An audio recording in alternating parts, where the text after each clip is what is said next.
Study IQ IAS, अब तैयारी हुई affordable. American civil war. Welcome to study IQ। मेरा नाम है आदेश सिंह। दोस्तों, आज अमेरिका को पूरे विश्व में एक मोस्ट डेवलप्ड कंट्री और सुपर पावर के रूप में जाना जाता है। वहां घटने वाली हर छोटी बड़ी घटना दुनिया भर के लोगों का ध्यान आकर्षित करती है।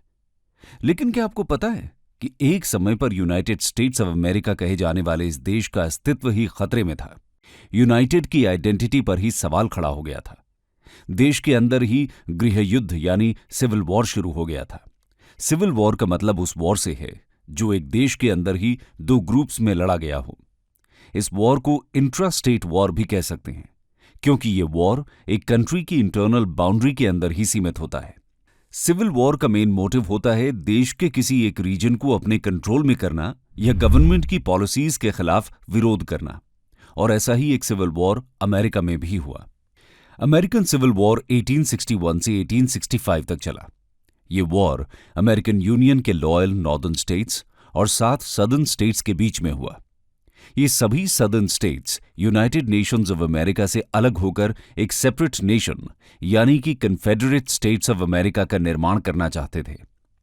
इस वॉर का अमेरिकन सोसाइटी और उसकी पॉलिटिकल कंडीशंस पर काफी गहरा प्रभाव हुआ। इसके साथ ही इस सिविल वॉर को अमेरिका की सबसे भयानक त्रासदी के रूप में भी देखा जा सकता है, क्योंकि इसमें 6,20,000 अमेरिकन सोल्जर्स को अपनी जान गंवानी पड़ी थी। ये संख्या वर्ष 1861 में अमेरिका की 2% आबादी के बराबर थी। पर आखिर ऐसे क्या कारण थे जिसकी वजह से यह सिविल वॉर हुआ? आइए जानते हैं reasons behind American civil war. अगर अमेरिकन सिविल वॉर के मुख्य कारणों की बात करें तो वो था अमेरिका में फैला हुआ स्लेवरी सिस्टम और अमेरिकन यूनियन के दो हिस्से यानी नॉर्थ और साउथ के बीच की इनइक्वालिटी। ये दोनों रीजंस आपस में कनेक्टेड भी थे। और ये कैसे हुआ, आइए डिटेल में समझते हैं। दोस्तों, 19th सेंचुरी तक अमेरिका में इंडस्ट्रियल रेवोल्यूशन हो चुका था और इसने अमेरिका को पूरी तरह से ट्रांसफॉर्म कर दिया था। लेकिन इस रेवोल्यूशन का एक लिमिटेशन भी था और वो था इसके इंपैक्ट्स नॉर्दर्न अमेरिकन स्टेट्स तक ही सीमित रहते हैं। सदर्न स्टेट्स में इसका प्रभाव न के बराबर देखने को मिलता है। यहां पहले की तरह अभी भी एग्रीकल्चर ही डोमिनेंट ऑक्यूपेशन बना हुआ था।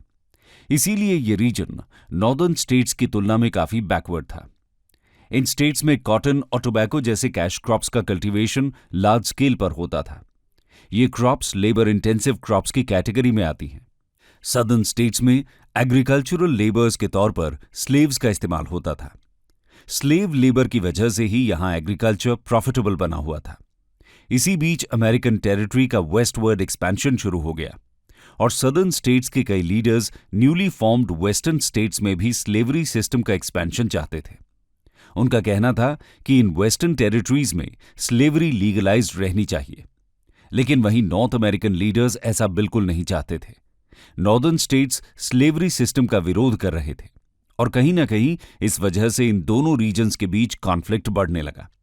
दोस्तों, स्लेवरी सिस्टम के एक्सपेंशन को रोकने और अपने राइट्स को प्रोटेक्ट करने के लिए अफ्रीकन स्लेव्स ने कुछ एक्टिविस्ट्स के साथ मिलकर साल 1830 में अमेरिकन यूनियन के कुछ हिस्सों में एंटी स्लेवरी मूवमेंट्स को स्टार्ट किया। इस मूवमेंट की वजह से नॉर्दर्न और वेस्टर्न स्टेट्स में स्लेवरी के खिलाफ काफी प्रोटेस्ट्स हुए और मूवमेंट को सपोर्ट देते हुए यहां स्लेवरी को खत्म किया गया। लेकिन अगर बात सदर्न स्टेट्स की करें तो एंटी स्लेवरी मूवमेंट वहां ज्यादा सफल नहीं रहा। इसके पीछे का कारण यह था कि इन स्टेट्स की इकोनॉमी पूरी तरह से स्लेव्स पर डिपेंडेंट थी और स्लेवरी के खत्म होने से ये बर्बाद हो सकती थी। इसीलिए यहां एंटी स्लेवरी को सपोर्ट नहीं मिल रहा था, बल्कि ऐसी किसी स्थिति का सामना न करना पड़े, इसलिए सदर्न स्टेट्स के लीडर्स ने 1854 में कैंसस नेब्रास्का एक्ट पास किया। इस एक्ट के तहत स्लेवरी और उसकी प्रैक्टिस को लीगल डिक्लेयर कर दिया गया। इस एक्ट का एंटी स्लेवरी मूवमेंट के सदस्यों ने जमकर विरोध किया। इस एक्ट की वजह से स्लेवरी को सपोर्ट करने वाले यानी प्रो स्लेवरी ग्रुप और स्लेवरी का विरोध करने वाले यानी प्रो अबॉलिशनिस्ट ग्रुप्स के बीच काफी वायलेंस हुआ। इस वायलेंस को ब्लीडिंग कैंसन्स के नाम से भी जाना जाता है और यहीं से स्लेवरी कहीं ना कहीं एक मुख्य कारण बनता है जिसकी वजह से अमेरिकन सिविल वॉर की शुरुआत हुई। इस वायलेंस के कुछ समय बाद कैंसस नेब्रास्का एक्ट का विरोध करने के लिए एक नई पॉलिटिकल पार्टी का निर्माण हुआ, जिसका नाम था रिपब्लिकन पार्टी। और इस पार्टी का एक ही एम था, और वो था अमेरिका से स्लेवरी को पूरी तरह से खत्म करना। नवंबर 1860 के इलेक्शंस में इसी पॉलिटिकल पार्टी के लीडर एब्राहम लिंकन को यूनाइटेड स्टेट्स ऑफ अमेरिका का प्रेसिडेंट चुना गया। एब्राहम लिंकन ने अपने इलेक्शन कैंपेन में स्लेवरी को अबॉलिश करने का प्रॉमिस किया हुआ था।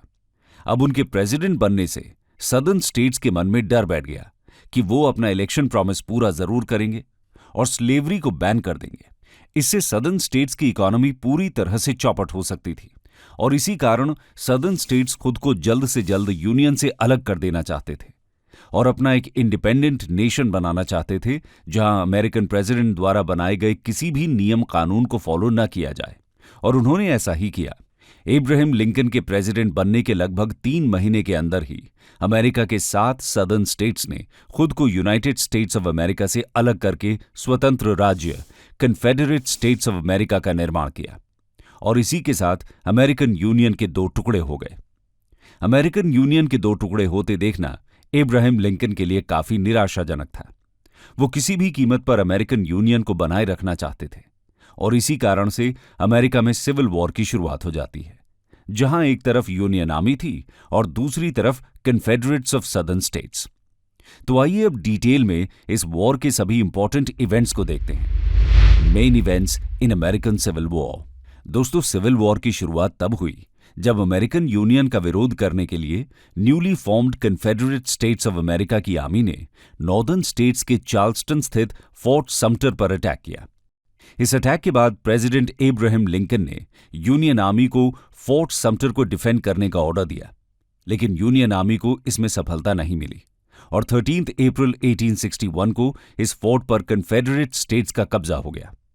इस शानदार विक्ट्री से प्रभावित होकर 4 और सदर्न स्टेट्स यानी वर्जीनिया, आर्कांसो, नॉर्थ कैरोलिना और टेनेसी ने भी कन्फेडरेट स्टेट्स को ज्वाइन कर लिया, और इसी के बाद आरंभ हुआ सिविल वॉर का पहला बैटल, जिसे first battle of bull run के नाम से भी जाना जाता है। इस बैटल की शुरुआत 21 जुलाई 1861 को हुई। कन्फेडरेट आर्मी को Thomson Jonathan Stonewall Jackson lead कर रहे थे, और यूनियन आर्मी इस बैटल में बैकफुट पर ही रही। उनके कई सोल्जर्स को इसमें अपनी जान गंवानी पड़ी। इस बैटल के बाद दोनों साइड्स को इस बात का एहसास हो चुका था कि ये वॉर काफी लंबे समय तक चलने वाला है। इसी वजह से दोनों ही आर्मीज ने लार्ज स्केल मोबिलाइजेशन शुरू कर दिया।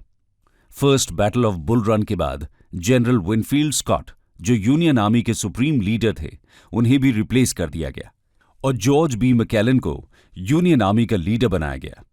अगर कन्फेडरेट आर्मी की बात करें तो उसे भी अब जनरल रॉबर्ट ई ली लीड कर रहे थे। Second battle of bull run 29 अगस्त 1862 को शुरू हुआ।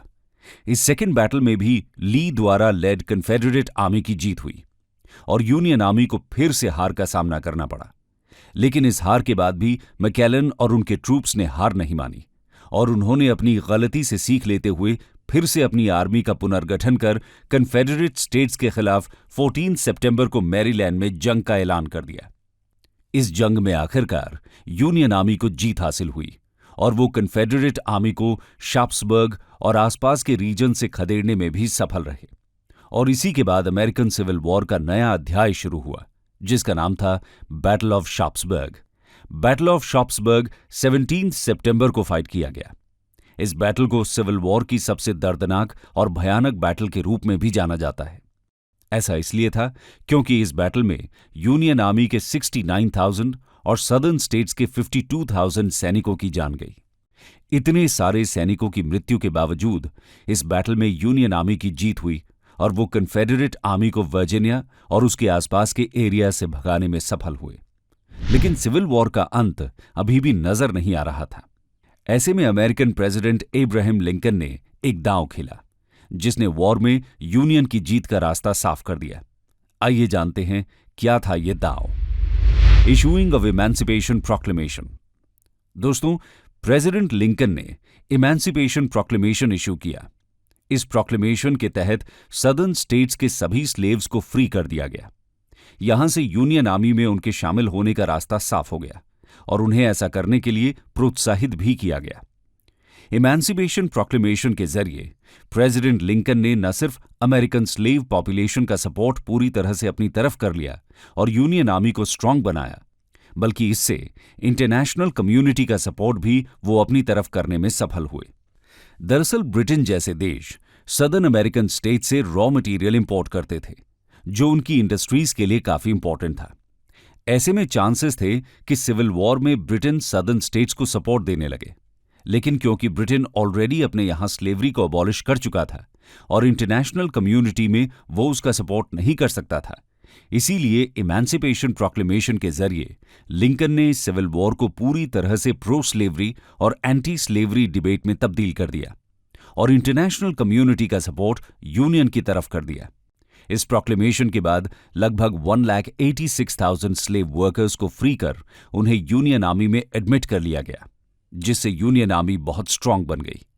इसके साथ ही साथ स्लेव्स के फ्री हो जाने के कारण सदर्न स्टेट्स की इकोनॉमी भी चौपट हो गई और यहीं से सिविल वॉर के अंत की शुरुआत हो गई। Ending of civil war. इस सिविल वॉर में एक अहम मोड़ तब आया जब स्ट्रांग बन चुकी यूनियन आर्मी की कमान यूलिसीज एस ग्रांट को दी गई और उन्होंने यूनियन आर्मी को इतने अच्छे से ट्रेन किया कि यूनियन आर्मी ने कन्फेडरेट आर्मी को हराकर 1863 तक विक्सबर्ग और चैटनूगा जैसे एरियाज पर कब्जा कर लिया।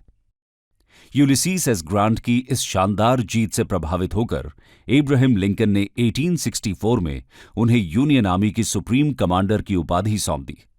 इस उपाधि को एक्सेप्ट कर ग्रांट ने सदर्न स्टेट्स की तरफ इन्वेजन चालू किया और कन्फेडरेट आर्मी के लीडर ली की सेना, जो उस समय वर्जीनिया में मौजूद थी, उनके ऊपर अटैक शुरू कर दिया। यूनियन आर्मी के अटैक्स इतने भयंकर थे कि इसमें कन्फेडरेट आर्मी के कई हजार सैनिकों की जान गई। कुछ ही समय बाद ग्रांट और उनके सैनिकों ने सदर्न स्टेट्स में ट्रेडिंग के लिए यूज किए जाने वाले सबसे स्ट्रेटेजिक रेल सेंटर, जो पीटर्सबर्ग में स्थित था, उसको अपने कब्जे में ले लिया। उसके बाद धीरे धीरे यूनियन आर्मी ने कन्फेडरेट स्टेट्स के अन्य हिस्से जैसे अटलांटा, साउथ कैरोलिना, गोल्ड्सब्रो एटसेट्रा को 1865 तक अपने कब्जे में ले लिया। इन सब के बावजूद रॉबर्ट ली और उनकी कन्फेडरेट की सेना ने हार नहीं मानी और उन्होंने यूनियन द्वारा कंट्रोल किए गए फोर्ट स्टेडमन पर 25 मार्च को अटैक किया, पर उनकी ये कोशिश भी नाकामयाब रही और कन्फेडरेट आर्मी को अपोमैटिक्स रिवर के पास अटैक करते वक्त यूनियन आर्मी ने 9 अप्रैल को चारों तरफ से घेर लिया। चारों तरफ से घिर जाने के बाद कन्फेडरेट आर्मी ने यूनियन आर्मी के सामने सरेंडर कर दिया और अपनी हार कबूल की। ये सरेंडर मोमेंट अमेरिकन हिस्ट्री में सबसे इंपॉर्टेंट मोमेंट में से एक माना जाता है, पर इस मोमेंट को अमेरिकन प्रेसिडेंट एब्राहम लिंकन कभी एक्सपीरियंस नहीं कर पाए, क्योंकि इससे पहले ही 14 अप्रैल को उनकी हत्या कन्फेडरेट आर्मी के एक लॉयलिस्ट जॉन विल्किस बूथ द्वारा कर दी गई। ऐसे में जनरल शर्मन, जो नॉर्दर्न कैरोलिना से बिलोंग करते थे, उन्होंने कन्फेडरेट आर्मी का सरेंडर एक्सेप्ट किया और इसी के बाद 26 अप्रैल 1865 को यह सिविल वॉर ऑफिशियली खत्म हुआ। आइए अब जानते हैं कि आखिर इस वॉर का अमेरिका के ऊपर आगे चलकर क्या इंपैक्ट पड़ा। Impact of American civil war. Southern Confederate की हार के बाद अमेरिकन कॉन्स्टिट्यूशन में 13th, 14th and 15th amendments add किए गए, जिसके तहत अमेरिका से पूरी तरह से स्लेवरी को अबॉलिश किया गया और साथ ही साथ यूनाइटेड स्टेट्स ऑफ अमेरिका को एज अ नेशन नए सिरे से डिफाइन किया गया। इस नई डेफिनेशन के according United states of America अब कई स्टेट्स का समूह न बनकर एक इनडिविजिबल यूनाइटेड नेशन है, जिसके कभी भी टुकड़े नहीं हो सकते। इस सिविल वॉर ने नॉर्दर्न और सदर्न टेंशन्स को खत्म करके अमेरिका की फाउंडेशन को काफी स्ट्रांग बना दिया था। सिविल वॉर के तहत स्लेवरी अबॉलिशन के बाद सदर्न स्टेट्स में भी इंडस्ट्रियल ग्रोथ की शुरुआत हुई, जिससे वो भी धीरे धीरे नॉर्दर्न स्टेट्स की तरह संपन्नता की ओर बढ़ने लगे। सदर्न स्टेट्स में नए बिजनेस एंटिटीज की शुरुआत हुई। गवर्नमेंट ने सदर्न स्टेट्स में इंडस्ट्रियल ग्रोथ को बढ़ावा देने के लिए कई सारे ग्रांट और सब्सिडीज भी लॉन्च किए। इस सब के चलते अमेरिका में प्रॉस्पेरिटी की एक नई लहर दिखाई दी और नॉर्दर्न और सदर्न स्टेट्स के बीच की इनइक्वालिटी को काफी हद तक कम कर लिया गया। कंक्लूजन। तो दोस्तों, ये थी अमेरिकन सिविल वॉर की कहानी। हमने इस कहानी में यह जाना कि कैसे स्लेवरी को खत्म करने के लिए, अमेरिका को यूनाइट करने के लिए लाखों सैनिकों और प्रेसिडेंट एब्राहम लिंकन ने अपनी जान गंवाई। ये वॉर जो स्लीव प्लांटेशन वर्कर्स के राइट्स के प्रोटेक्शन के लिए लड़ा गया था, वो आगे चलकर इतना भयानक रूप धारण कर लेगा, इसकी कल्पना भी किसी ने नहीं की थी। इस वॉर ने न केवल अमेरिका को स्लेवरी से मुक्त किया, बल्कि अमेरिका जो आज इतना इंडस्ट्रियलाइज्ड और टेक्नोलॉजिकली एडवांस्ड देश है, उसकी भी नींव कहीं न कहीं इसी वॉर के बाद पड़ी। इस वॉर ने पूरे अमेरिका के फाउंडेशन को स्ट्रांग और यूनाइटेड बनाया और अमेरिकन कॉन्स्टिट्यूशन को भी नया रूप दिया, जिससे आगे चलकर भारत जैसे देश ने भी प्रेरणा ली। आपको क्या लगता है, क्या वॉर ही एक रास्ता था अमेरिका के स्लेव्स और अमेरिकन यूनियन को प्रोटेक्ट करने का? क्या इस इशू को सॉल्व करने का और कोई रास्ता नहीं था? क्या इब्राहिम लिंकन की हत्या टल सकती थी अगर यह वॉर न हुआ होता और अमेरिका का यह इशू एक पीसफुल अग्रीमेंट के तहत सॉल्व हो गया होता? अपनी राय हमारे साथ कमेंट्स में जरूर शेयर करें। स्टडी IQ IAS, अब तैयारी हुई अफोर्डेबल।